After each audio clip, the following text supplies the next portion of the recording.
Gen Z just invented a new kind of dating and there could be actual science behind it. So let's talk about that before we dismiss it as just a trend. You know that feeling? It's past midnight and suddenly you're saying things you wouldn't say at 3 p.m. Things you've been carrying for months to someone you maybe just met, or someone you've known for years but never actually spoken to. Why does that happen? Here's what's actually going on. By midnight, your brain is tired.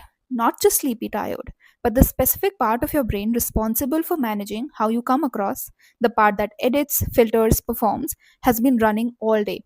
And by midnight, it starts to give up. The research calls this reduced inhibition through cognitive fatigue. Or to put it in a more relatable language, your brain simply stops caring about its own PR. What comes out after midnight isn't you being reckless, it's you being filterless. Because the machinery that usually stands between what you feel and what you say has finally run out of fuel. Now, here's where it gets interesting. Gen Z just invented a dating trend.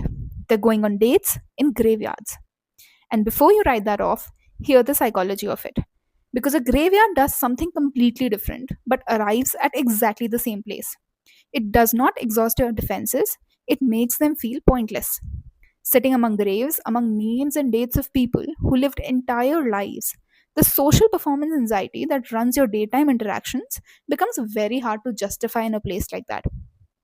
The version of you that's worried about saying the wrong thing gets very quiet when it's surrounded by evidence that none of it lasts.